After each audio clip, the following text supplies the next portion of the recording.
No, I pulled over. I just didn't feel safe to get out of my vehicle. Well, no, that's not what the police report said. We're back in Judge Boyd's courtroom, and things spiral fast, like pedal to the metal fast. We've got a woman who refused to talk to the cops because she didn't feel safe, then decided the smart move was to speed off. Girl, that's not protecting yourself. That's begging for handcuffs. By the time police had to smash her window, any shot at sympathy was long gone. Look, being anxious during a stop is normal, but this wasn't fear, this was pure attitude on four wheels. And when you've got Judge Boyd on the bench, there's no room for excuses. Some people don't just cross the line, they drive over it full throttle. So what do you think? Genuine fear or reckless pride in motion?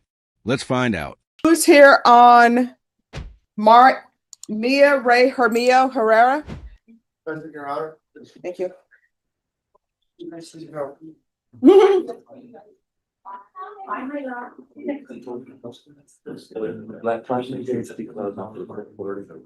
Morning, Your Honor. Morning. Good morning. All right. All right, the court is calling 2025 CR 003690 State versus Mia Ray Hermio Herrera. Could I have parties announced? Duffy Pitlar for the state of Texas, Your Honor. John Sandheimer for Ms. Herrera. All right, and probation, this is an application. Counsel, have you received all discovery? Did you review it with your client? Yes, Your Honor, I have. Court will find that the state is in compliance with discovery. Ms. Herrera, did you review the application for deferred adjudication with your attorney? Did you understand it? And did you sign it? Yes, ma'am. Did you review the true bill of indictment with your attorney? Did you understand it? Yes, ma'am. Counsel, do you waive the reading of the indictment? We do so waive it. State, are you proceeding on the indictment as presented? Yes, Your Honor. Ms. Herrera, did you review the court admonishments with your attorney? Did you understand it and sign it in all the appropriate places? Yes, ma'am. Did you understand you're charged with evading arrest, detention with a vehicle? That's a third-degree felony. Range of punishment is anywhere from 2 to 10 years in prison and up to a $10,000 fine. If you have a plea with the state, the court does not have to follow your plea. If for any reason the court does not follow your plea and gives you more than you bargained for, the fact that you entered a plea will not be used against you, and you will be allowed to withdraw your plea. Did you understand? Yes, ma'am. You have a right to jury trial, a right for you or your attorney to cross-examine and confront any witnesses the state would call in, the right to remain silent. Did you understand by entering this plea, you are giving up those rights? Yes, ma'am. Did you intend to give up those rights and enter into a plea in this case? Yes, ma'am. Counsel, has your client been able to provide you with any defenses? Yes, Your Honor. Do you believe she has a rational as well as a factual understanding of the charges against her? I do, Your Honor. Do you believe she's currently competent and was legally sane at the time of the offense? I do, Your Honor. Ms. Herrera, has anyone threatened you, coerced you, or placed you in fear to get you to enter this plea? No, ma'am. Anyone promised you anything other than the plea? No, ma'am. Are you satisfied with the way you've been represented? Yes. Are you a U.S. citizen? Yes. Court will find that defendant has knowingly and voluntarily waived her right to jury trial. Did you review the plea bargain page with your attorney? Did you understand it? Yes, ma'am. According to the plea, the state recommends deferred adjudication. There's to be a TAP evaluation, follow whatever recommendations, MRT and defense in driving. Did you understand that to be the plea? Yes, ma'am. Defense is at the plea? It is, Your Honor. State is at the plea? Yes, Judge. Did you review the waiver of appeal paragraph with your attorney? Did you understand it and sign it in both places? Yes. Did you understand by signing that you're waiving your right to appeal? The only items that can be appealed are written pretrial motions that have been filed, heard, and ruled upon by the court. Did you understand? Yes, ma'am. Counsel, have there been any such motions? There has not, Your Honor. Outside the agreement, the state is requesting that your community supervision be for a term of 2 years, and there be 100 hours of community service restitution. Did you understand those were recommendations from the state, and the court does not have to follow those recommendations? Yes. Then to the offenses charged, how do you plead? Guilty, not guilty, or no contest? No contest. State, any evidence? State offers State's Exhibit 1 and all attachments at this time, Your Honor. No objections, Judge. All right, state, you may be excused. Thank you, Judge. You're welcome. Did you review the waiver and stipulations with your attorney? Did you understand it and sign it in all the appropriate places? Yes, ma'am. Again, did you understand you have a right to jury trial, a right for you or your attorney to cross-examine and confront any witnesses the state would call in, the right to remain silent? Yes. Did you understand that today the state will be presenting evidence in the form of witnesses' statements and police reports, but most importantly, there'll be no live testimony. Did you understand? Yes. Court will find that defendant has knowingly and voluntarily waived and consented to stipulation of testimony and stipulations. Court will accept into evidence states exhibits 1 and attachments and review the same. Yes. She's hit with evading arrest with a vehicle, and that's not just a warning ticket. That's 2 to 10 years worth of regret. From the second she starts talking, Judge Boyd's expression says it all. She's not buying the act. When you choose to stomp the gas instead of using your brain, you're not scared. You're gambling your freedom. And watching her sit there calm and collected now, like she didn't just star in her own chase scene, that's wild. Fear doesn't make you blow red lights. It makes you freeze up. Pride, though? Pride floors it. Judge Boyd looks screamed. I've seen this before, and honestly, this sequel's worse than the original. She's lucky she's standing in a courtroom and not recovering in an ER. Some people don't realize that 5 minutes of panic can cost them 5 years apiece. All right, after reviewing states exhibits 1 and attachments, the court will find there's sufficient evidence to find you guilty. The court will defer finding of guilt as you applied for deferred adjudication. Are you proceeding with sentencing? We are, Your Honor. Anything you wish to say on behalf of your client? At this time, no, Your Honor. All right, so why didn't you pull over? I did pull over. No, evading arrest detention in the vehicle is when officers, ask you to pull over, and they signify this by putting on lights behind your vehicle and asking you to pull over. So the officer in the police report said that he asked you to step out of the vehicle and you took off. And then finally, they end up having to break your window once you pulled over again. So do you not remember this night?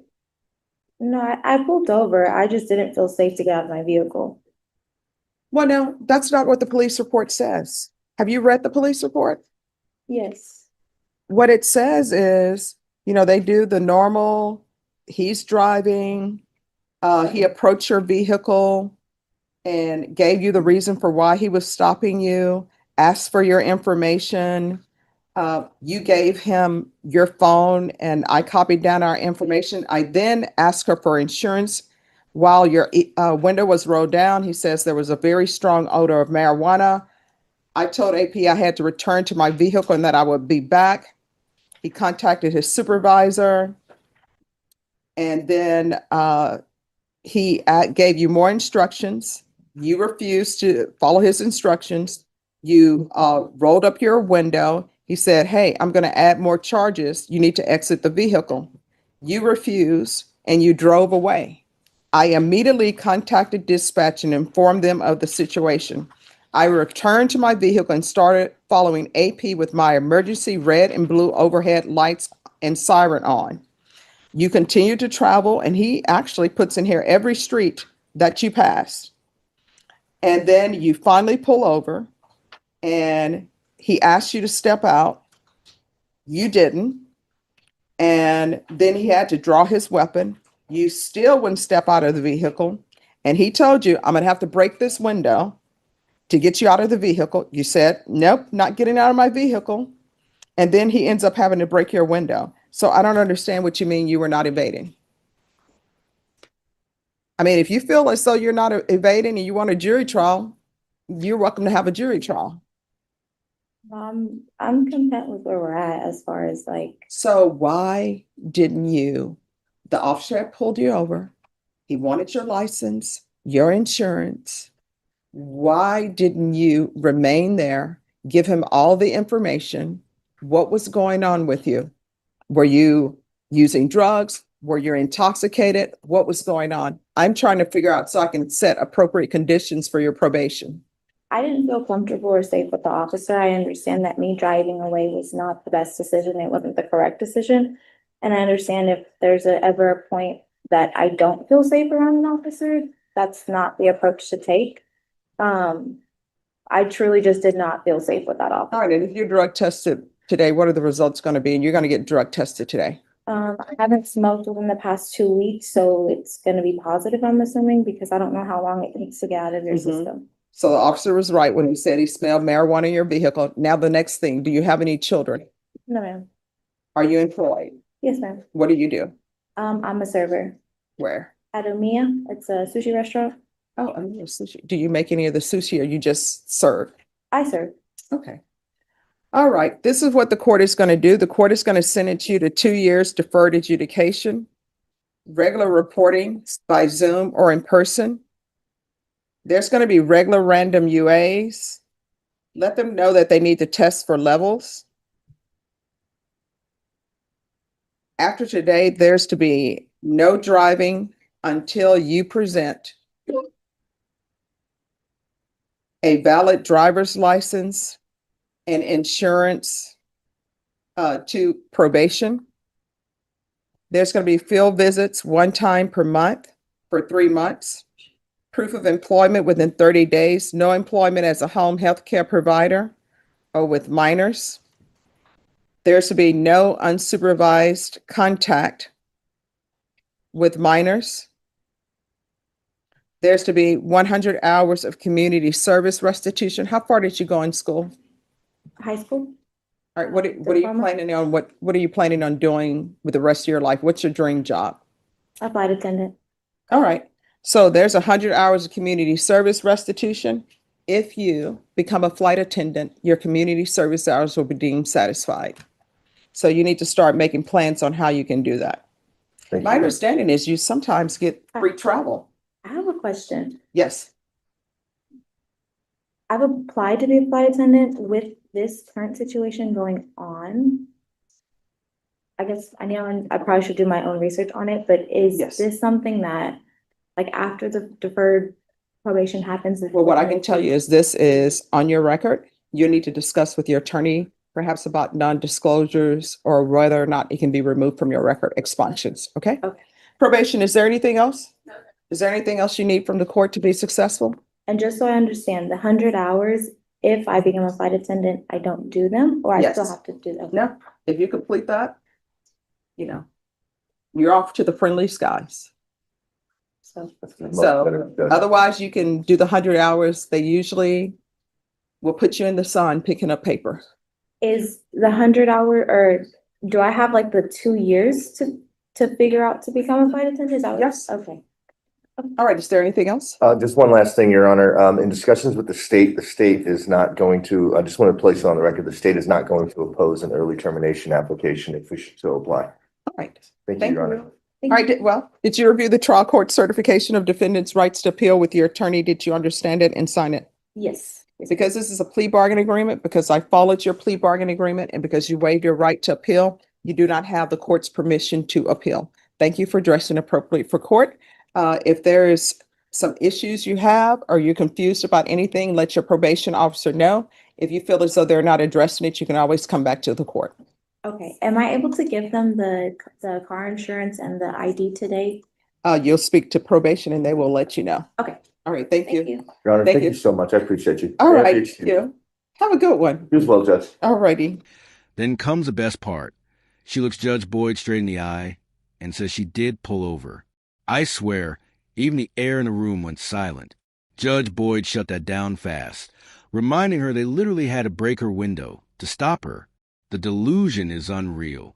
And I'm sorry, but the whole "I didn't feel safe" line, it's worn out. Fear doesn't make you flee. It locks you up. What she showed was defiance, plain and simple. Judge Boyd handled it like a pro. Calm, composed, but clearly done with the nonsense.